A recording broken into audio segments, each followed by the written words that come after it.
A paz do Senhor, meus irmãos, a paz do Senhor a todos, quanto esse vídeo chegar, e eu espero que ele chegue e alcance muitos corações. Gostaria de compartilhar uma passagem que se encontra no Evangelho segundo escreveu São Lucas, no seu capítulo 22, no versículos 47 e 48, que nos diz assim: E estando ele ainda a falar, surgiu uma multidão, e um dos doze, que se chamava Judas, ia diante dela e chegou-se a Jesus para o beijar. E Jesus lhe disse: Judas, com um beijo traís o Filho do Homem? A pergunta que Jesus fala para Judas.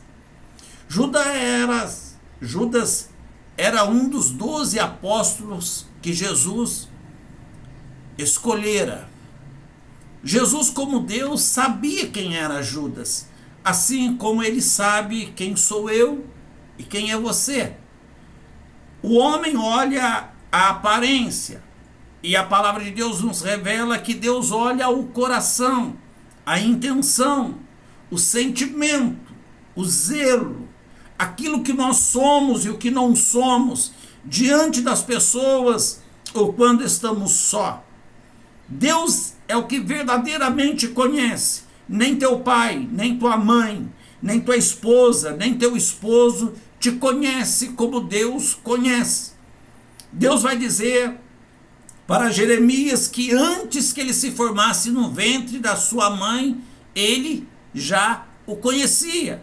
O salmista vai dizer: ainda informe, Deus já me conhecia.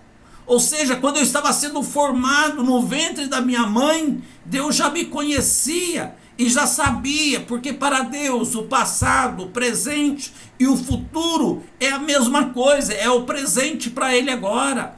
Para nós não. Para nós seres humanos não. Para nós seres humanos nós temos um passado.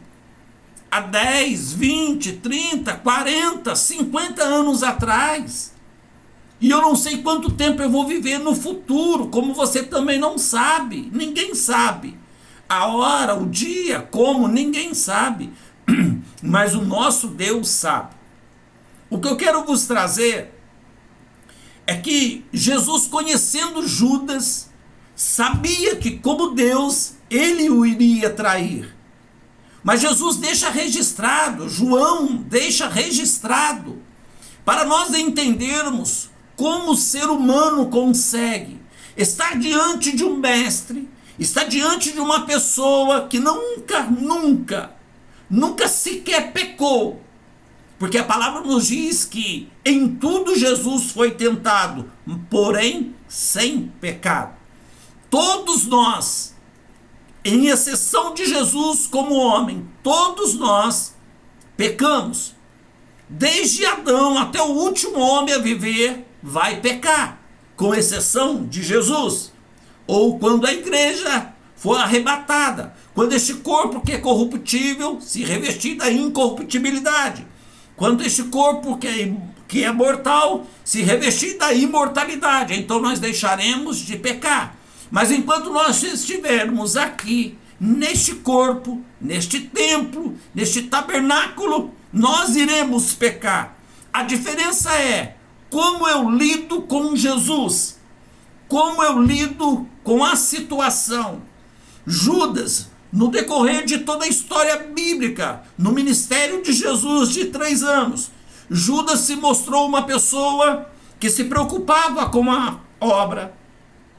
Judas se preocupava com os pobres, até porque ele era tesoureiro, e era ele quem ficava com o dinheiro, era ele quem pagava, era ele quem comprava, era ele quem administrava aquilo que os seus discípulos ou aqueles que ajudavam na obra, no ministério de Jesus, entregava na mão de Judas.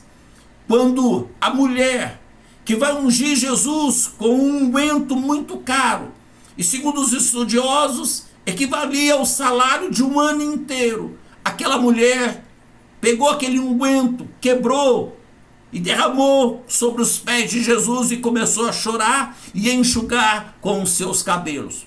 Judas, que estava ali no momento, olhou e disse, não só para ela, mas para todos que estavam vindo: que desperdício você está fazendo? Por que não vendeu este unguento? Por que não vendeu esta especiaria, esta coisa rara? Vendeu por um bom preço, nós daríamos aos pobres, ajudávamos aos pobres. Olhando com os olhos carnais, Judas estava certo. Poxa, era melhor dar aos pobres, mas ele não entendeu que era Jesus quem estava, e ela estava dando o melhor de si. Muitas vezes nós guardamos aquilo que é melhor, nós retemos aquilo que é melhor e não oferecemos para Deus, oferecemos para muitas outras coisas, menos para Deus. E Judas nos ensina que nem sempre aquilo que nós olhamos, nem sempre aquilo que parece ser certo é o certo. Judas olha para aquela situação e vê o desperdício. Jesus fala, olha, eu vou estar aqui pouco tempo, ela está fazendo o que é certo, porque logo eu não estarei mais aqui. Pedro era um homem muito explosivo, e desde quando Jesus chama Pedro, quando ele está em Genezaré, quando ele fala para Pedro, vai pescar, volta ao mar, Pedro estava desanimado, já estava lavando a rede. Jesus olha para Pedro e vê que Pedro tem capacidade. Pedro é um homem de índole boa, ainda que explosivo, ainda que muito temperamental. Era um homem de atitudes, era um homem que falava, era um homem que estava à frente, errou muito, acertou muito, negou Jesus, mas também propôs no seu coração de ir com ele até a morte, e não creio que ele mentiu. Eu não creio que no momento em que Pedro falou, Senhor, eu vou contigo até a morte, ele estava dizendo dentro do coração, não vou nada. Eu não creio nisso. Eu creio que no momento ele achou que aguentaria, no momento ele achou que poderia ir com Jesus até a morte. Por isso Paulo vai dizer mais para frente em 2 Timóteo, que Deus o livrara da boca do leão, ou seja, da boca do medo, não de Nero, não aquele que estava no governo de Roma. Não era este o livramento que Paulo estava dizendo, até porque Paulo não tinha medo da morte. Ele chega a dizer que o morrer é ganho, o viver é Cristo. Então Paulo não tinha medo da morte. Quando Paulo diz que Deus o livrara da boca do leão, ele está dizendo que Deus livrou ele do medo da morte. Pedro não teve essa mesma ousadia. Pedro temeu no medo da morte. Pedro seguia Jesus de longe, negou Jesus por 3 vezes. O olhar de Jesus cruza com o olhar de Pedro. Pedro se arrepende, chora, vai para casa chutando pedras. O seu travesseiro amanhece encharcado de lágrimas de arrependimento.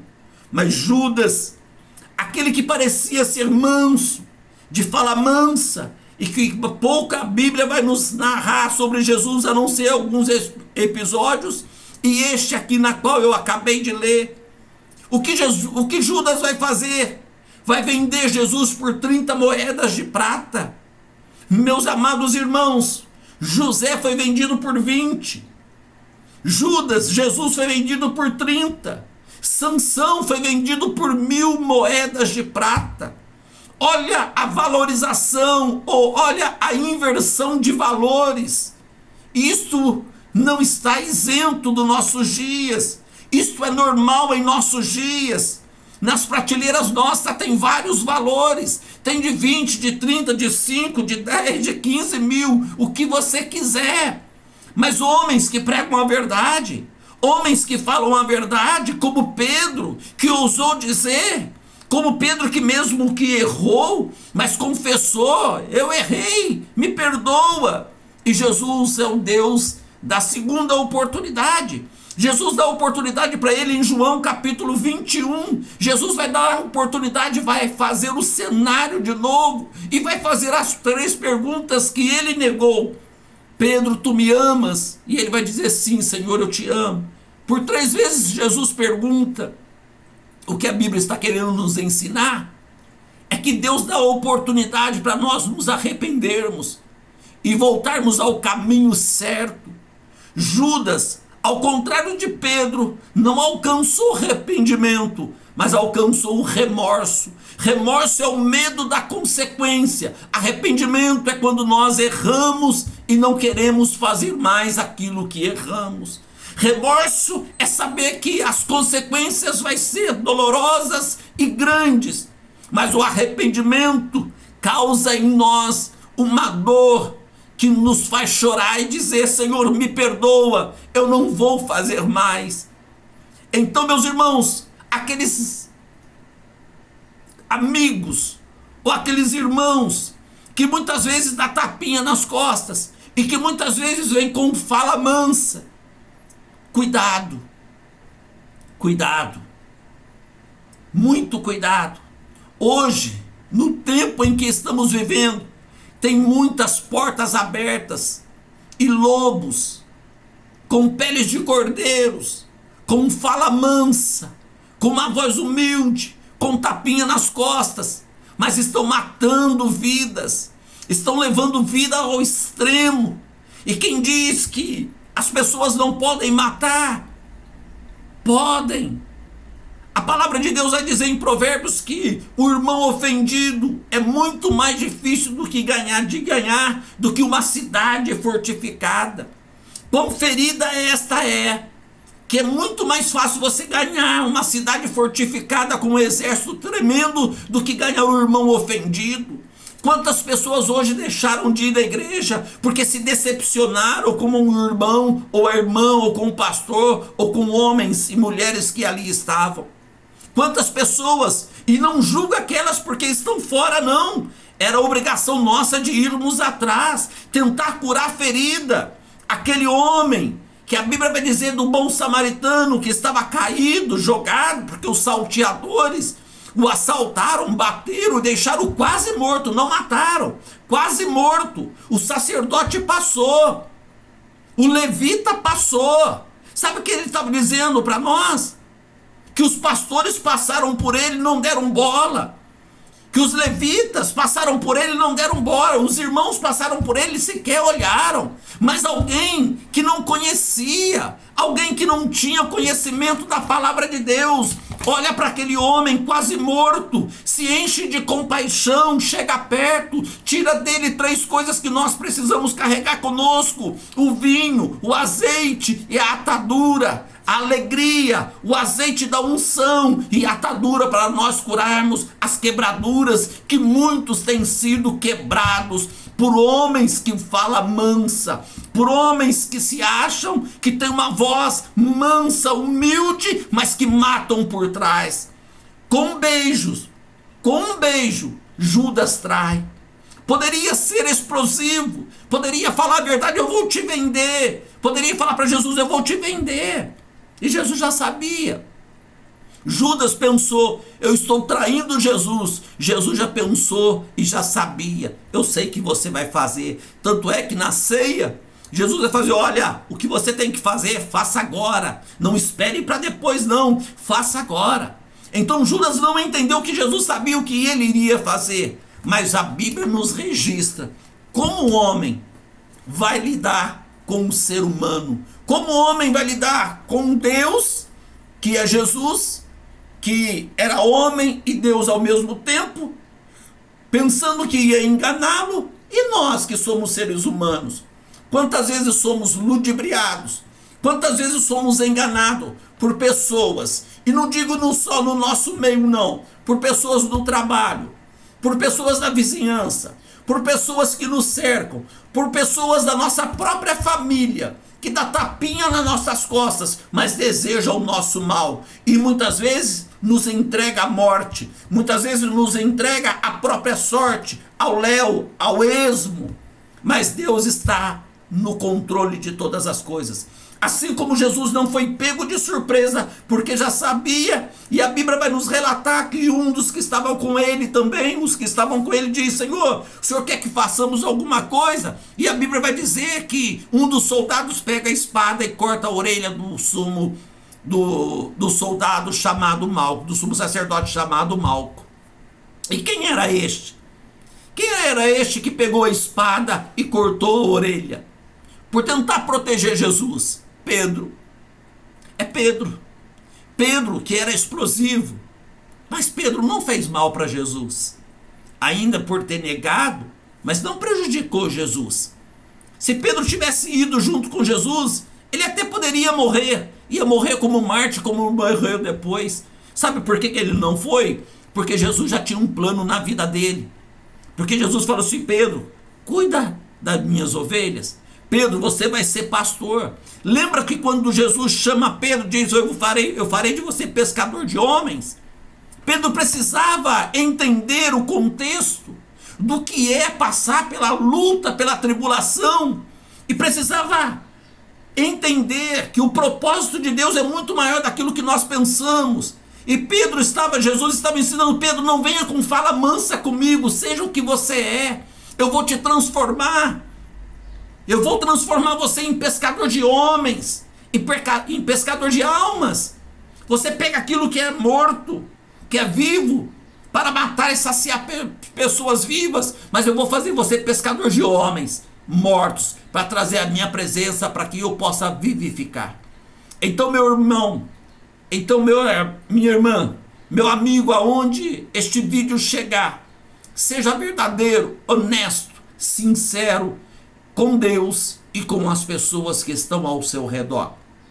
Não dê tapinha nas costas se você não vai ajudar.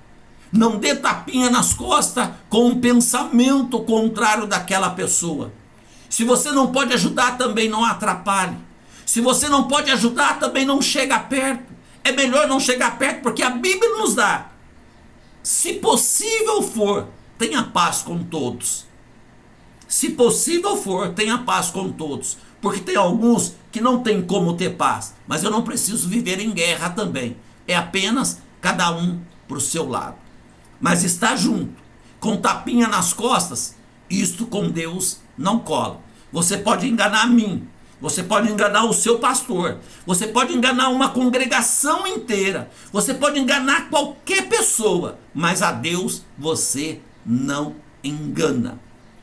Quando Jesus vai dizer para ele: Judas, com um beijo traís o filho do homem, Judas. Não precisava, Judas. Eu já sabia que você ia fazer comigo, Judas. Eu já sabia que você iria me entregar. Não precisava me beijar. Beijo não significa fidelidade. Beijo não significa carinho. Beijo não significa que eu estou contigo. Beijo muitas vezes significa cuidado. Cuidado, porque através de um beijo muitos têm traído. Com um beijo muitos têm traído o Filho de Deus. Com um beijo muitos têm traído irmãos, irmãs, pastores. E pastores têm traído uma igreja, um rebanho inteiro. Que você possa meditar nesta palavra e que Deus possa falar fortemente no teu coração. Que Deus vos abençoe em nome de Jesus. Amém.